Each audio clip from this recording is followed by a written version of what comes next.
Hi guys, Jamie Humphries here and welcome to another deeper look video where today we are looking at 3 drive pedals in the MESA range, the Cleo, the DynaPlex and the Goldmine. These 3 pedals cover the entire gain spectrum, from low gain and boost to medium gain all the way up to high gain, and can be used for a wide variety of musical styles from blues, country, indie, classic rock all the way up to hard rock and modern metal. So what we're going to do today is we're going to look at all 3 of these pedals in detail, and we're going to look at the controls and features as well as listen to some isolated tones. I've also put together 3 performance tracks in 3 different musical styles so you can get to appreciate how these pedals work in a real life musical situation. For this demo, I'm going to be using my Fillmore 50 combo set to the clean channel. So before we dive into our first pedal, let's have a listen to my core tone.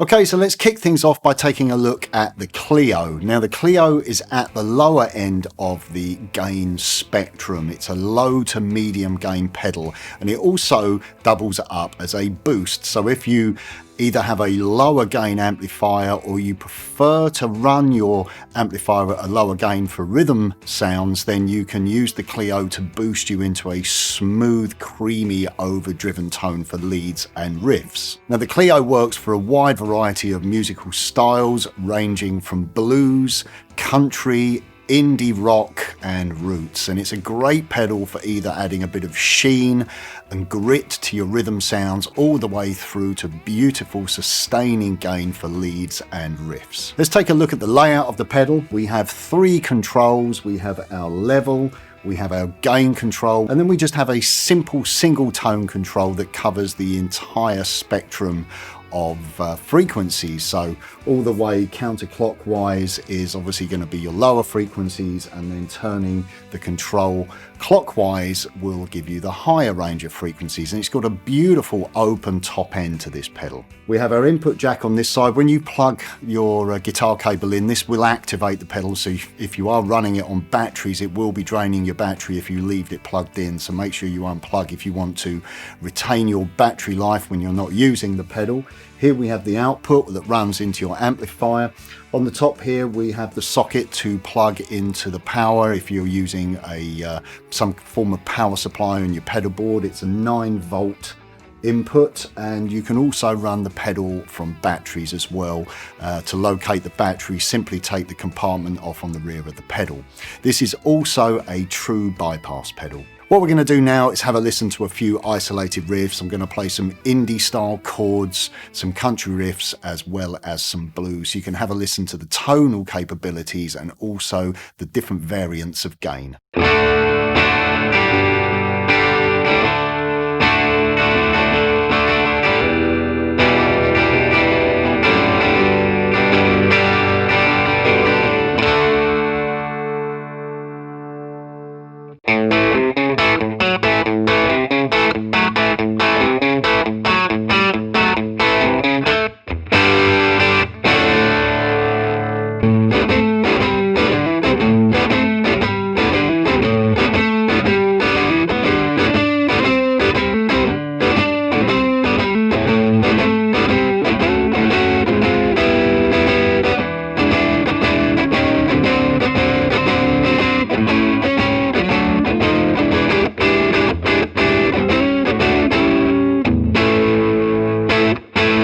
So the Clio will also work as a boost. So if you've only got a low gain amplifier, or if you prefer to run your amplifier at a lower gain for rhythm, but are just looking to be push the gain over the edge a little bit for your riffs and solos, then the Clio will be a great addition to your pedal board. So what I've done, I've gone on to channel 2 of my Fillmore 50, and let's have a listen. I've just got a mild crunch.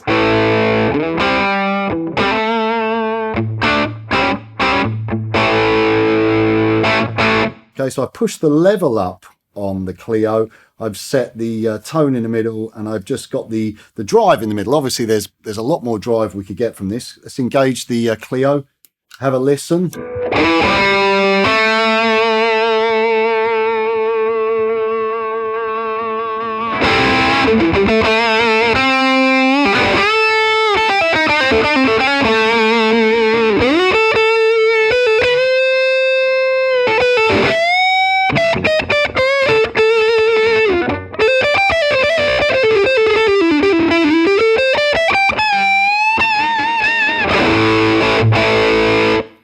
add more drive, just push the gain up.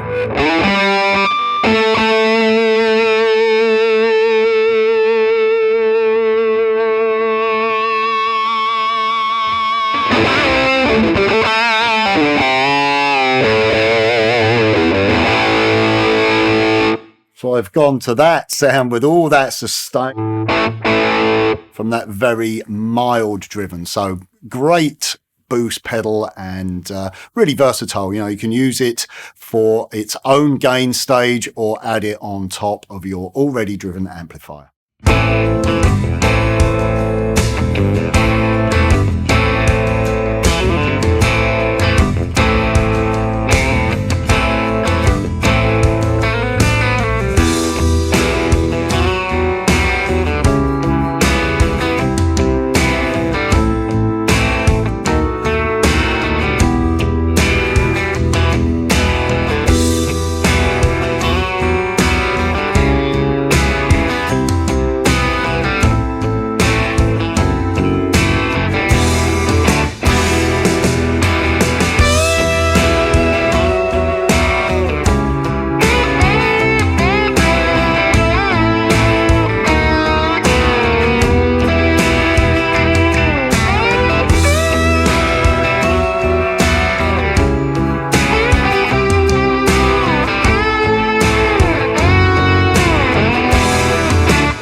Now let's take a look at the DynaPlex. Now the DynaPlex is a medium gain pedal and it leans towards that classic British sound. It's great for 70s rock and classic rock as well as blues, but there's also quite a lot of gain in this pedal and it can lean towards some of the 80s hard rock. If you're into things like Van Halen and the Motley Crue, bands of that ilk, then you will be able to create those kind of tones as well with this pedal. Let's have a look at the layout of the pedal. On this side we have the input. From this side we are going into the amplifier.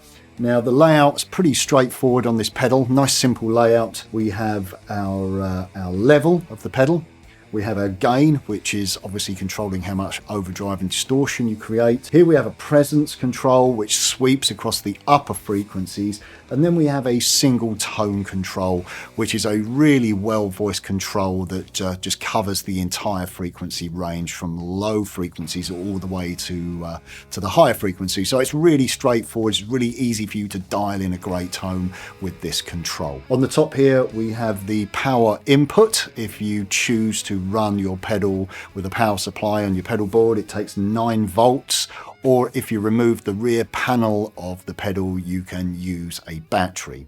This pedal is also true bypass. So now let's take a listen to some tones using the DynaPlex.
Another great feature about the DynaPlex pedal are the two very distinct EQ curves which can be switched via a small dip switch inside the pedal. Now to access this you have to remove the bottom of the pedal. Now when you buy the pedal, when you first unbox it, the EQ curve is switched on, which means that you have a lot more of a scooped mid-range to your sound, and when you switch the EQ off it will introduce more mid-range frequencies which will give you a much fuller and richer sound, which is great for soloing. Now let's have a listen to our two different EQ curves. Now to start off with, I have the EQ switch switched on, so this is the state of the pedal when you first unbox it, and for this tone we have a slightly more scooped mid-range.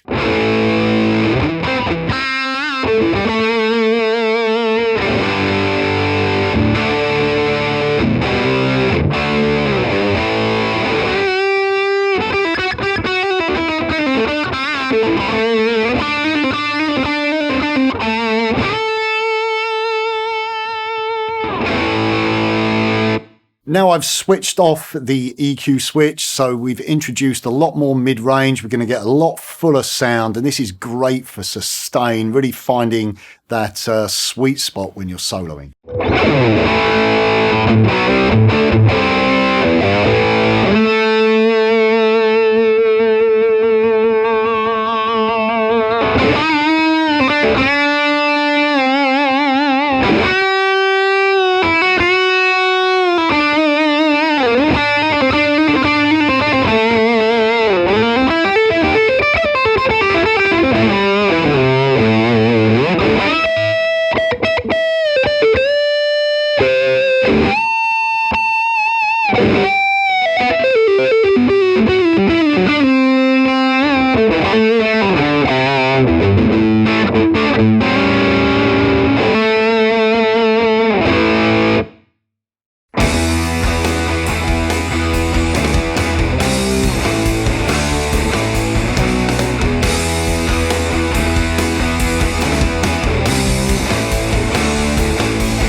Now let's take a look at our final pedal, which is the Gold Mine, which is the highest gain pedal out of this trio.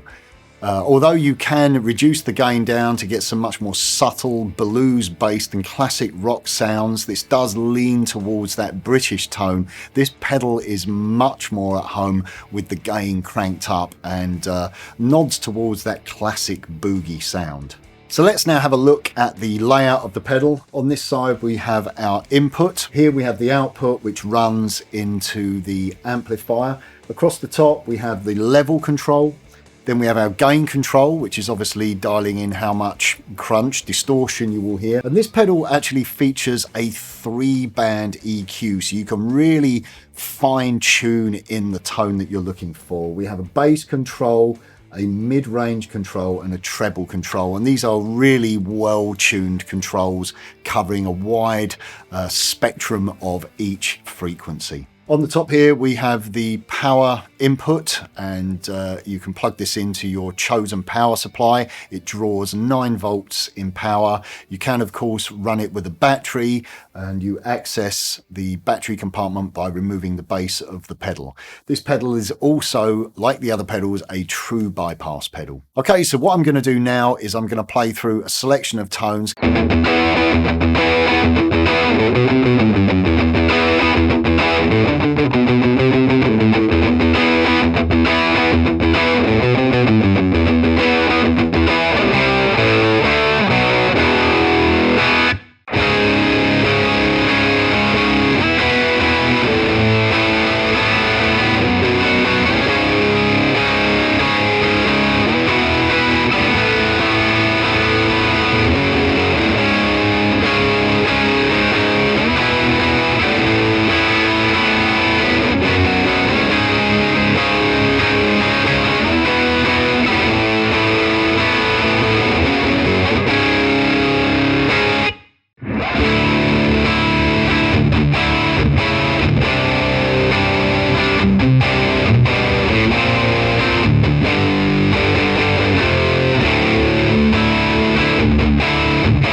Another great feature about the Goldmine is the 2 different EQ curves, which is similar to what we've seen already with the DynaPlex pedal. Now the difference here is that one of the EQ curves has a very tight low end. It's great for fast rhythm playing if you need a tight bottom end.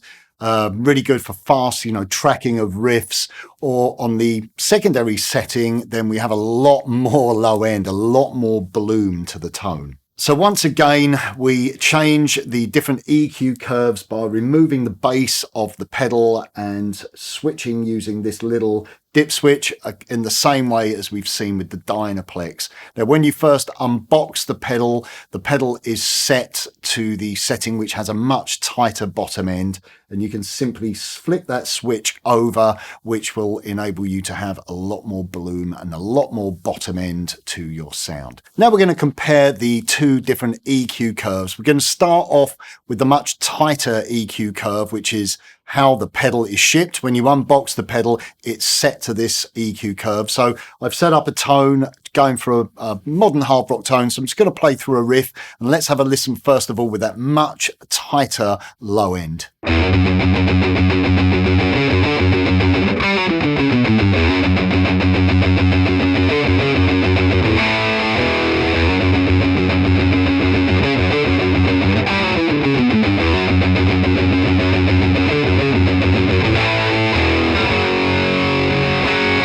Okay, so I've switched over now to our second EQ curve, and you're going to hear a lot more bloom and a lot more weight in the low end. As I said before, I've accessed this secondary EQ curve just by switching the little dip switch that you find inside on the edge of the circuit board. Let's have a listen to our second tone.